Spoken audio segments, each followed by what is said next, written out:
Sa pangalan po ng dakilang Panginoon Kristo, isang kapagpalang hapon sa bawat isa. Nandito po tayo sa pagpatuloy ng ating gawain na kung saan dito tayo sa Panginoon. Meron tayong sitas o aralin na pinagtanong sa araw na ito, pasahin at bigyan ng buhay. Ngayon po, dapat tayo dito sa isang sitas. Sabi po sa Ebanghelyo ni San Mateo, sa Kapitulo 25, versikulo 14 hanggang 30. Kung bibilangin po yung sitas, alas kanina 14, tapos ngayon 17, 31 ng versikulo. Sabi dito, sapagkat tulad sa isang tao na nagparoon sa ibang lupain ay tinawag ang kanyang sariling mga alipin at ipinamahalag sa kanila ang kanyang mga pag-aari. At ang isa ay binigyan niya ng 5 talento. Ang isa ay 2 at ang isa ay 1. Sa bawat isa ay ayon sa kanilang kaya at siya yumaon sa kaniyang paglalakbay. Ito po, kung pag-aralan natin, ito po ay talinhaga tungkol sa talento. Kung isang bagay na kung titignan po natin, yung isang mahalagang tao, meron siyang mga pag-aari at meron din siyang mga sariling alipin. Pumili siya ng 3 alipin. Ang isa ay binigyan ng 5 talento. Ang isa, 2. At doon sa isa lang ang binigay. Ngayon, tatanungin natin, sa paano natin ihahambing ang talento? Ito po ay isang bagay na minsan alam natin may kakayahan tayo para palaguin ang isang bagay. Halimbawa, ipalagay na lang natin sa anak. Isang pamilya, binigyan ng 5 anak. Isang pamilya, binigyan ng 2 anak. Sa isa lang. Yung 5, na binigyan ng 5 anak, naturuan niya ng kabutihang asal. Nagkapamilya, nagkapangasawa, nagpili-isa, nakabuo ng malaking pamilya. Ganon din yung ikalawa. Yung binigyan ng 2 anak, parehas nakapangasawa, naging maayos din ang buhay. Nagbungay yun ng 2. Kasi yung magiging asawa, 1:1, simple 2 rin ang magiging manugang. At doon sa isa, sabi ng magulang, huwag ka na lang mag-asawa. Ay ngayon, ang nangyari? Sabi nito, yung resulta na, ang tumanggap ng 5 talento, banda tayo yumaon, at ipinangalakal niya ang mga yaon at siya'y nakinabang ng 5 pang talento. Dahil naging maayos naman yung pagtuturo ng magulang sa kanyang 5 anak na lalaki, babae man, nagpag-asawa sila, nagkaroon ng bunga. Magandang resulta. Ganon din sa pangalawa. Sa ganyan din paraan ay tumanggap ng 2 ang nakinabang ng ibang 2 pa. Tatapos, ang tumanggap ng isa ay humukay sa lupa at itinagong ang salapi ng kanyang Panginoon.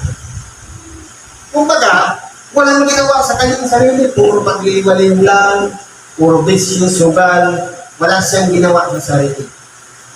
Kumbaga, walang resulta, walang bunga. Yan po ay halimbawa lang. Ipalagay naman natin sa ating kakayahan. Kasi may kanya-kanya tayong kakayahan. Mayroong isang tao na ang kanyang kaalaman ay marami. Marunong siyang mag-prepare ng kung ano-ano, marunong siyang gumawa ng kung ano-ano. Palagay natin 5 bahagi lang. Marunong ka magkumpuni ng electrical, marunong ka magtubero, marunong kang magmekaniko. Palagay natin 5 lahat yun. At doon naman sa isa, 2 lang doon. At doon sa isa, wala talagang kaalam-alam. Ngayon, dapat titingnan natin yung 3 halimbawa na yun. Dapat makitaan nyo ng resulta. Doon sa 5, nagkaroon ng bunga. Marami siyang napailawan. Marami siyang napatakbong sasakyan. Ganun, nagkaroon ng resulta. Pero doon sa isa, nag-iisa na nga lang yung talentong ibinigay sa kanya. Hindi niya pa ginawa. Nag-iisa na nga lang ang alam niya na pwede naman sana siyang maging tagapangaral ng salita ng Diyos. Pwede naman sana siyang matutunan niya tumulong sa kapwa, pero wala talaga siyang ginawa. Ganyan po ang halimbawa nitong italinghanan ito, ng talento. Ngayon, dito po, sabi nito, tatapos, ang tumanggap ng isa lima, humukay sa lupa. Ngayon, kung pag-aaralan natin, tingnan natin ang ating mga sarili. Ano ba ang talento ibinigay ng Diyos sa atin? Halimbawa, sa estudyante, magaling ka sa math, magaling ka sa English, social studies, sa pagiging natin 5 subject. Lahat yung nagkakaroon ng magandang resulta. Pwede kang tapos sa 5 kurso na lahat yun mag-graduate, makagraduate ka doon. Ganon din sa 2. Paano kung yung nag-iisa na lang na binigay sa kanya, mathematics na lang, nagtambay na lang, hindi na tumuloy sa pag-aaral? Ano magiging resulta? Ang patitingnan po natin ito, yung nagkaloob dahil sa oras na tayo pinagkalooban, meron tayong tinatawag na pagsusulit kung nagpakinabangan ba yung talentong ibinigay sa atin. Bakit? Sabi dito, pagkatapos nga ng mahabang panahon ay dumating ang Panginoon ng mga Lepeyon at nakipaghusay sa kanila. Ngayon, ito na, maghaharap na ngayon doon sa may-ari ng talento. At ang tumanggap ng 5 talento ay lumapit at nagdala ng 5 pang talento na nagsasabi, Panginoon, binigyan mo ako ng 5 talento, narito ako'y natinapang ng 5 pang talento. Ilagay naman natin sa salamin. Binigyan ka ng 500, ang isa 200, ang isa 100. Yung binigyan ng 500, nagnegosyo, tumubo ng another 500. Ngayon, kung hihingin yung puhunan mo, pero matitira sa yung puhunan, yung tubo na yun, iwan na yun sa iyo. Ang malaga, ibinalik mo yung 500. Di ba ka? Ngayon, ano nangyari? Naduble niya yung ibinigay sa kanyang talento. Sinabi sa kanya ng kanyang Panginoon, mabuting gawa, mabuti ang tapat na alipin. Nagtapat ka sa kaunting bagay, pamamahalain kita sa maraming bagay. Pumasok ka sa kanila talaga. Ibig sabihin, mayroong kapurihan tayong tatanggapin sa oras na nagamit natin ng tama yung talentong ipinagkakot sa atin. Dahil na kung yun ay napalago natin at nadugni natin. Ito ka? At lumapit ka na ng tumanggap ng 2 talento at sinabi, Panginoon, binigyan na ako ng 2 talento, narito ako'y nakinabang ng 2 pang talento. Titingnan po natin, yung unang binigyan ng 5 at yung ikalawang binigyan ng 2, parehas po nagdoble. Ang sinabi ng Panginoon doon sa binigyan ng 5 at binigyan ng 2, parehas lang. Mabuti. Sinabi sa kanya ng kanyang Panginoon, mabuting gawa, Mabuti at tapat na alipin. Nagtapat ka sa kaunting bagay, pamamahalain kita sa maraming bagay. Masok ka sa kadalakan ng iyong Panginoon. Nagiging proud po ng ating Panginoon sa oras na napakinabangan yung ibinigay sa atin na ipinagkatiwala ng Diyos. Halimbawa, simple na lang, kakapiraso na lang ang ibinigay sa atin, magnitis mo, at tumulong sa may karamdaman, minsan, hindi ako pwedeng mag-work kasi pagod ako. Paghihirap na lang, may nakita tayong lumapit sa atin na pilay, at gusto niyang, kumbaga sabi nga, hindi lang maitaas yung kamay, frozen, shoulder, nakikaya hanggang maghilot. Tapos, in-ignore natin. Ayaw natin binutin dahil sabihin natin, pagod tayo. Ano mo sa totoo lang, ang lingkod ng Diyos, wala pong kapanguran. Dapat po, nagkakaroon ng bunga. Sapagkat kasama yung mga tinutulungan natin sa panalangin natin. Kung tayo nakikita ang resulta, na meron na ng kakayahan na kung ipinagkalog sa iyong hilot, hindi ka dadalhan ng Diyos ng isang taong nangangailangan para hilutin. Ganun po yung Diyos po ang nagbibigay sa atin. Kaya po, pahalagahan natin ang bawat isa na mas higit na nangangailangan, lalong-lalo na kung may biyaya sa ating mga kamay. Yan po ang kailangan natin gawin. Kaya, yung binigyan ng 5 talento at 2 parehas lang po yung kapurihan na kanilang napakinggan sa sinabi ng kanyang Panginoon. Tuloy natin. At lumapit naman ang tumanggap ng 1 talento. At sinabi, Panginoon, nakikilala kita na ikaw ay taong mapagmatigas. At gumagapas ka doon sa hindi mo hinasikan. At tagaan ka doon sa hindi mo sinabugan. At ako'y natakot. At ako'y yumaon ng aking isinagawa sa lupa ang talento mo. Narito, nasa iyo ang iyong sarili. Ngayon po, ang ginawa niya, yung talento, ibinaon niya sa lupa, dahil ang tingin niya kasi, yung history ng kanyang amo. Naumiran yung takot. Ang tingin niya, galing sa masama yung pinagkarap sa kanya, hindi dapat yung mapakinabangan. Kung baga mayroong siyang galit, mayroong siyang inis, mayroong takot doon sa pinanggalingan ng talento. Anong sabi ng Panginoon? Kaya dapat sumagot ang kanyang Panginoon at sinabi sa kanya, ikaw na aliping masama at tamad. Nalalaman mo ako'y gumagapas sa hindi ko hinasikan at nag-aanay doon sa hindi ko sinabugan. Gayon pala'y ibinigay mo sana ang aking salapi sa nagsisipangalakal ng salapi at ang aking pagdating ay tinanggap mo sana ang ganang aking pati ng pakinabang. Kaya dapat po, mayroong resulta dapat. Kaya alamin natin sa ating sarili, ano ba ang talentong ipinaglalog sa atin? Kahit nag-iisa lang yan, dapat po, mayroon niyang pakinabang. Halimbawa, sa trabaho na lang, isa lang ang talent ko mag-drive. Dahil alam mo lang naman mag-driver. Magmaneho ng sasakyan, tapos nilihin mo pa. Walang mapapakinabangan. Anong magiging reward? Ganun po yun. Kaya ngayon, huwag natin titignan kung ano man ang history ng ating amo. Kung ano man ang kalagayan niya. Ang mahalaga po, lahat ng ipinagkalog sa ating talento o kakayahan, ginagamit natin ng tama at napapakinabangan ng ating kapwa. Yun po yung importante doon.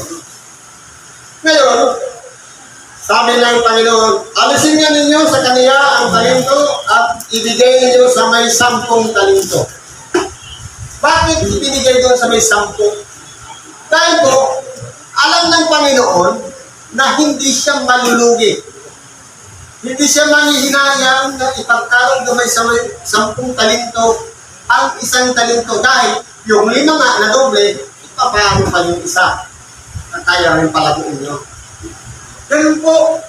Kaya kung titignan po natin dito, sa sitas na ito, ang bawat isa sa akin ay binubuksan ng isipan. Ano man ang talento na ipinagkalog sa atin na hindi natin napapansin. Tignan natin sa ating sarili, ano ba ang kakayahan natin? Kung marunong naman tayo, kahit isang bagay lang, dapat napapakilabangan niya ng ating tayo. Halimbawa, sa mananamba, simple na lang ang mo. Hindi ka naman ipanglista, hindi ka naman pamunuhan, hindi ka naman marunong magtumuhin sa may karamdaman, o hindi ka naman nagmagnet, naghihilot, o ano na, hindi ka naman tagapagpayapa, pero marunong kang manglimos. Gamitin mo yung biyaya mo, kahit isa lang na. Kung magaan naman na yung kamay pa bumukot ng pera, ibigay ko sa mga kumihingi ng limos. Isang bagay na po yan ng talento na ipinagkalog sa atin na yun doon pala tayo dapat managana rin, magkaroon din ng bunga yung ipinagkalog sa atin. Bakit yung isa ibinigay doon sa merong 5? Sabi niya, sapagkat ang bawat mayroon ay bibigyan. Kaya dito po nagkakaroon na ng inggitan. Bakit kaya yung kapitbahay natin mas lalong umi-improve ang buhay? Kasi po sila masipag. Kapag naging katulad tayo nitong binigyan ng isa na sinasabi,